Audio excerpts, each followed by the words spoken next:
Olá! No programa de hoje, nosso assunto volta a ser obesidade.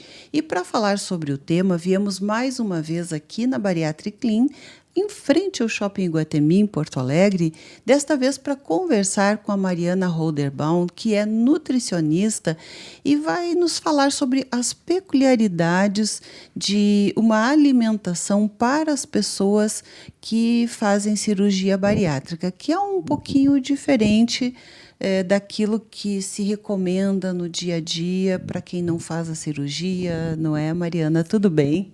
Tudo bem? Tudo certo. Pois é, depois da cirurgia bariátrica, o paciente tem algumas orientações que é um pouco diferente do que para a população no geral, né? A primeira delas que eu salientaria é a necessidade de um consumo aumentado de proteína. A gente tem como prioridade na alimentação, depois da cirurgia bariátrica, a proteína. Então, a gente tenta botar ela em todos os horários de refeição. Existe essa necessidade também do maior fracionamento do número de refeições, né? Hoje a gente sabe que para a população, no geral, não há essa regra de comer de 3 em 3 horas, não existe mais, não, né? Isso tornou praticamente impossível, né? Mas que seria bom, né? Comer menos e com mais frequência, até seria, mas não dá. Quando eu fiz faculdade, há muitos anos atrás, a gente aprendia que o metabolismo, para manter um metabolismo ativo, né? Porque senão o corpo começava a economizar calorias, né? Mas isso já caiu por terra, os estudos estão aí para mostrar que isso não acontece, mas quando o paciente faz bariátrica, ele consegue comer muito pouco num só horário. Então, é importante fracionar, fazer várias refeições por dia e a proteína deve entrar em todos os horários. A proteína está, então, nas carnes, nos ovos, nos leites, né? A gente tem algumas proteínas de origem vegetal também, como feijão, oleaginosas, enfim. Aqueles que não comem carne, né? Os vegetarianos ou mesmo veganos. Isso, não existe uma contraindicação formal para esse público. A gente tem pacientes vegetarianos operados e que estão muito bem, obrigadas, né? Mas aí exige uma suplementação proteica, né?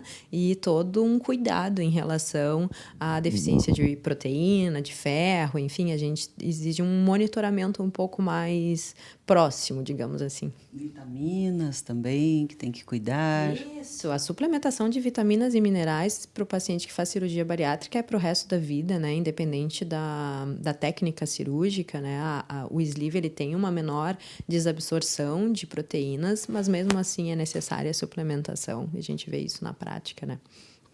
Bem, afora essa mudança, digamos, do tipo de alimento, que eu creio que seja permanente, ou pelo menos nos primeiros tempos, não é? É importante a pessoa dar uma continuidade a isso também, né? Então, como ela vai ser orientada depois de alguns meses, já emagreceu, né, já está bem feliz da vida, né, malhando. Então, quais são as orientações que vocês têm, né, porque a equipe da Bariatric Clean continua acompanhando o paciente ao longo dos meses, né, passando pelos colegas médicos, pela nutricionista, psicóloga, né?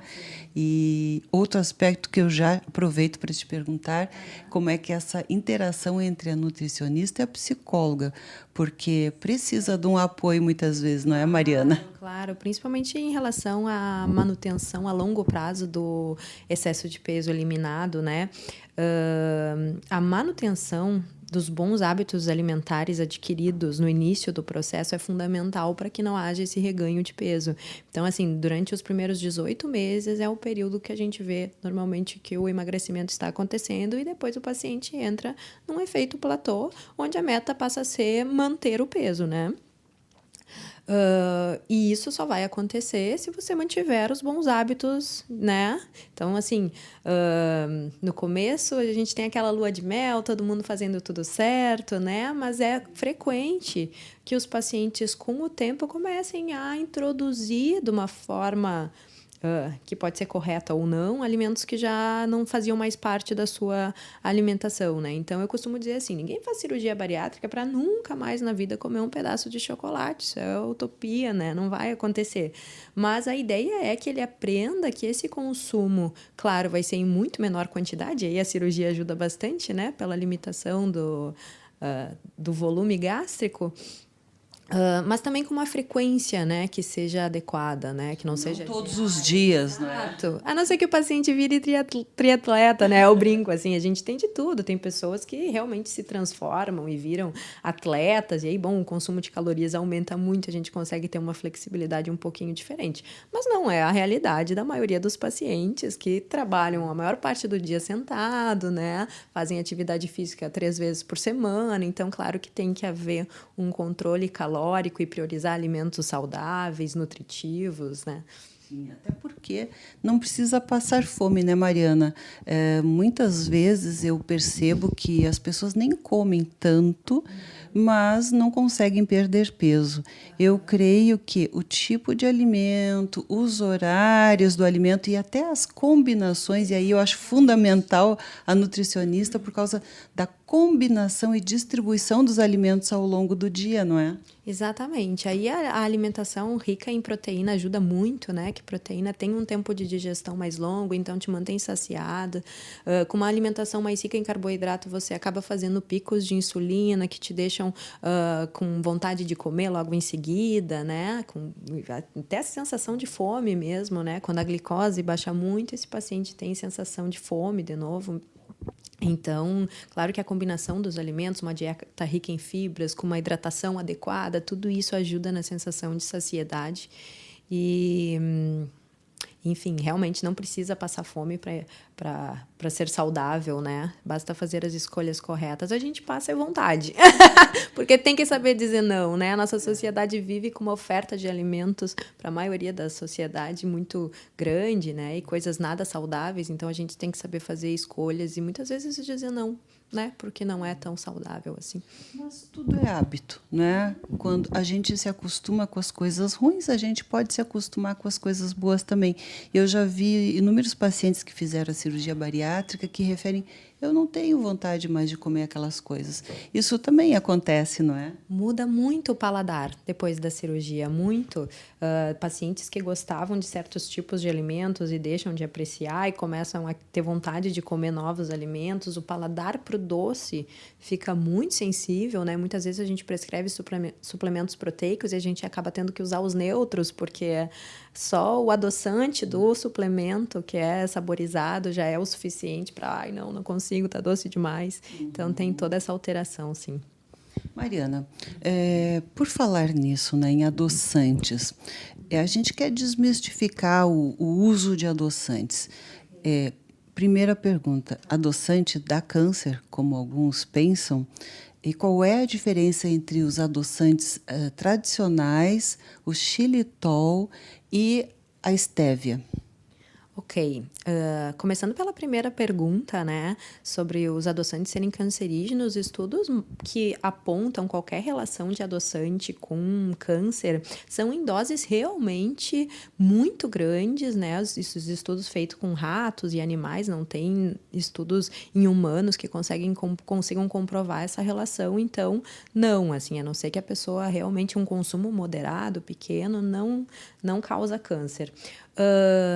Já a segunda pergunta foi sobre os adoçantes naturais, né? As diferenças, não é? Porque eu não sei direito o que é xilitol, né? A estévia, quais são os melhores, porque tem sacarose, sucralose, a gente vê muita coisa nos supermercados, não é? Sim, sacarose é açúcar, né?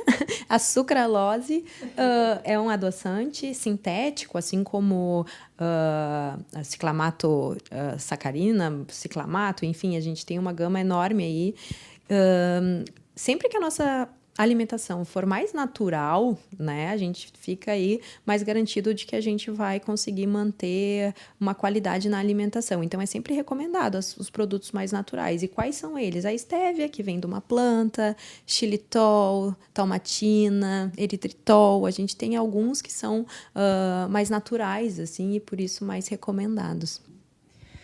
Mariana, e qual a diferença entre light e diet? Que muitas pessoas também fazem confusão e não sabem bem o que que é um, o que que é outro. Uma coisa e outra. Então, os produtos diets, eles são com a isenção de açúcar, não tem açúcar adicionado, tá? Exemplo, um chocolate diet, né? Ele é saudável?